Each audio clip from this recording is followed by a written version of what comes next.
Buenos dias, buenas tardes, buenas noches, bambinos!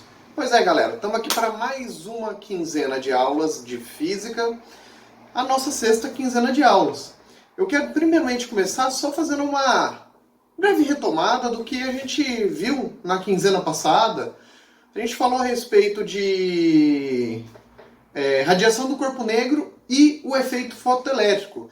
São dois experimentos, duas explicações pontuais a respeito de fenômenos pontuais, mas que têm uma extrema relevância para o desenvolvimento da física. O que se propôs, tanto na explicação da radiação do corpo negro, quanto na explicação do efeito fotoelétrico, acaba influenciando tudo que vem depois nos experimentos, nas explicações, nas teorias envolvendo a natureza do universo. Bom, mas não apenas esses dois experimentos, né? Bom, primeiro,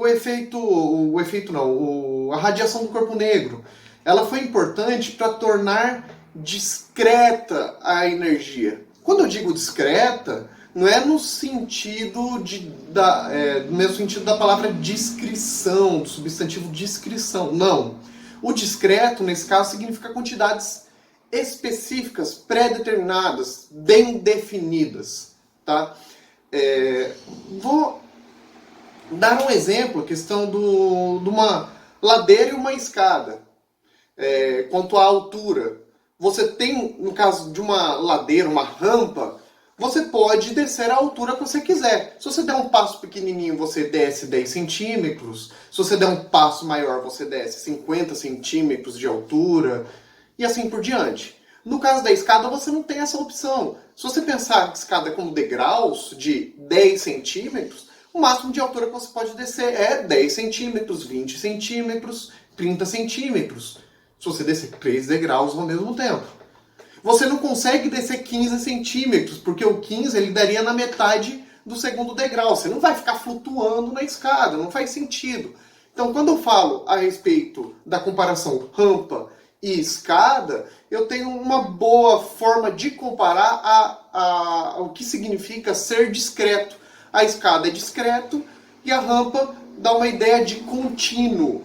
Então, Planck, quando ele propôs a explicação para a radiação do corpo negro, ele tornou discreto a quantidade de energia que um corpo negro emite, tá? Ou seja, pode emitir apenas energia em quantidades pré-determinadas, bem definidas, tá? E Einstein se utilizou dessa ideia da energia discreta para explicar o efeito fotoelétrico. Ele associou que a luz também tem uma quantidade discreta de energia, de forma que para arrancar elétrons de uma placa, você precisa de uma quantidade mínima de energia. Daí que você tem aquela consequência, né, que na experiência citada, a luz vermelha não arrancava elétrons da placa. Por quê? Porque a luz vermelha ela carrega pacotes de energia de pouca energia. Então, mesmo se você jogar muitos pacotes vermelhos, você não tem energia suficiente para arrancar o elétron da placa metálica.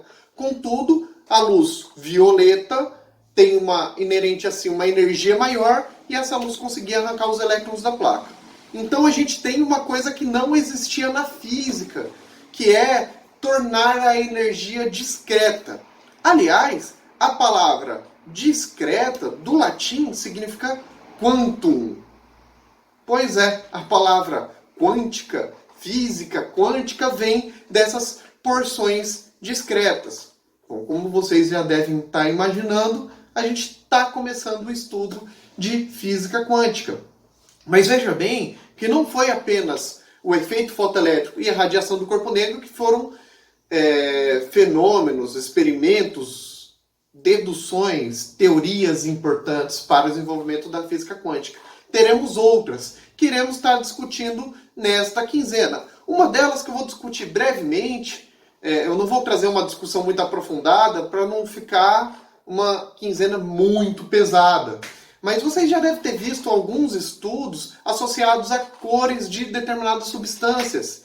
Dizem, mais ou menos na mesma época ali de Planck, ele fez um experimento no qual ele identificou que determinadas substâncias, quando você as colocava sob fogo, elas emitiam luz de cores específicas. A gente pode observar um exemplo disso quando a gente analisa a chama do fogo no fogão. O fogão ele tem aquela chama mais azulada, e quando você vai fazer um churrasco na churrasqueira, coloca lenha, o carvão, tem uma cor mais perto do avermelhado. Isso aí foi objeto de estudo de Bunsen.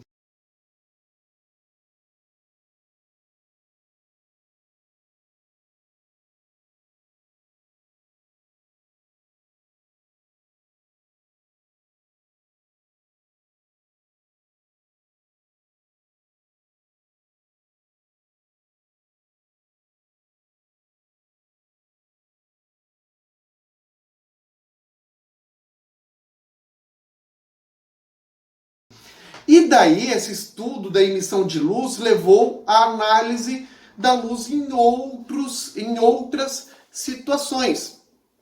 Existe um fenômeno que foi observado no qual algumas substâncias, quando você joga luz sobre elas, elas absorvem determinadas faixas específicas de luz. Então você joga a luz branca, que são todas as cores misturadas, né? A gente tem todos os tipos de luzes misturadas ali, e aquela substância, ela não vai absorver todo o espectro de luz. Ele vai absorver determinadas luzes. E o que determina o que ele vai absorver? A composição química do elemento que forma esse corpo. Igualmente, a partir de ter identificado esse efeito, também foi observado que quando esses corpos estão a determinada temperatura, eles emitem luz. E esses corpos que absorvem essas luzes específicas, quando eles estão na temperatura de radiação, eles também emitem luzes de faixa específica. A mesma faixa específica que ele absorve. Então, o espectro que ele absorve, de absorção, é similar ao espectro de emissão. O primeiro elemento que se identificou isso foi com o hidrogênio. Observou-se que tem algumas faixas específicas que o gás hidrogênio absorvia, consequentemente emitia também. Como o hidrogênio é uma das substâncias mais simples, foi o caso mais simples que eles observaram. E daí você consegue ter uma determinação de uma espécie de impressão digital, só que com a luz, para cada substância. Vejam bem, vocês já ouviram falar quando estão vendo alguma notícia sobre missões espaciais, sobre a ciência do universo, né, chamada cosmologia? Aí você nunca parou para pensar, puxa, como é que eles sabem qual a composição de uma estrela?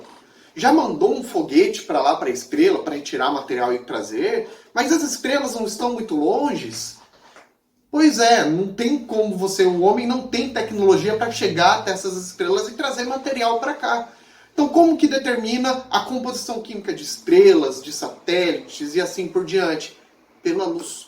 A luz que a estrela emite é um corpo brilhante, e o tipo de luz consegue, ao observar o espectro que emite, consegue identificar a composição química, a quantidade de substâncias que tem nessa composição química só estudando a luz que ela emite. Essa área da ciência, essa área da física, ficou conhecida como espectrometria, que é o estudo do espectro da luz.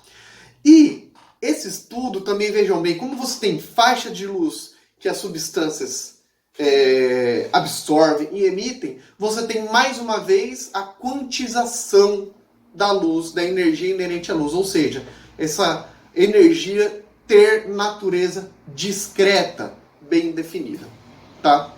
Esse efeito da espectrometria avançou em muita pesquisa, principalmente a pesquisa a respeito do universo e a cosmologia, mas também estudando substâncias aqui na Terra a gente consegue determinar a composição química por meio da espectrometria. Uma curiosidade, sabe o gás hélio, o segundo elemento da tabela periódica? A primeira vez que ele foi identificado não foi aqui na Terra. Foi por meio do estudo da espectrometria, observou-se que o Sol tem uma grande quantidade de gás hélio. Aliás, Hélio é o deus grego do Sol. Quando fala-se Hélio, é algo associado ao Sol. Por isso que o gás tem esse nome, gás hélio. Porque ele, antes de ser identificado aqui na Terra, ele foi identificado por meio da espectrometria no Sol, que é uma estrela, e por conta desse estudo da espectrometria é que pôde-se afirmar categoricamente que o Sol é mais uma estrela. Porque por meio desse estudo da espectrometria observou-se que tem uma impressão digital, uma composição química muito similar, tanto as estrelas quanto o nosso Sol. De forma que ele só brilha mais, necessariamente, porque ele está muito perto de nós.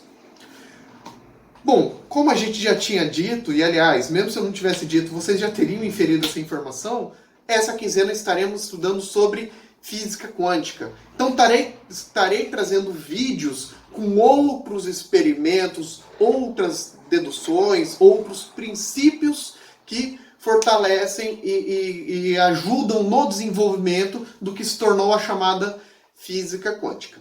Tá? Uma curiosidade também, Einstein, ele foi um dos grandes contribuidores da física quântica, não só por causa do efeito fotoelétrico, ele participou de outros estudos também, outras determinações, um novo estado da matéria também. Einstein fez parte do estudo, o que ficou conhecido inclusive como condensado de Bose-Einstein. Na verdade, ele é teórico, tá? Não é um estado físico que se teve contato ainda, não aqui na Terra. Não posso dizer com certeza se já em laboratório já conseguiram atingir, mas a primeira previsão dele foi teórica. Porém, conforme foi desenvolvendo a física quântica, Einstein ele começou a se opor à ideia da física quântica. Ele começou a desgostar do que estava se tornando a física a partir disso. Por isso que dizem que Einstein foi o pai que negou o filho, porque ele foi um dos grandes contribuidores que no final da sua carreira estava tentando combater o desenvolvimento, né? Digamos assim, ele estava tentando criar, ele se opunha às teorias que estavam surgindo a partir da física quântica, tá? Mas isso vai ser objeto de discussão ainda nessa semana, só que mais para frente estaremos falando a respeito disso.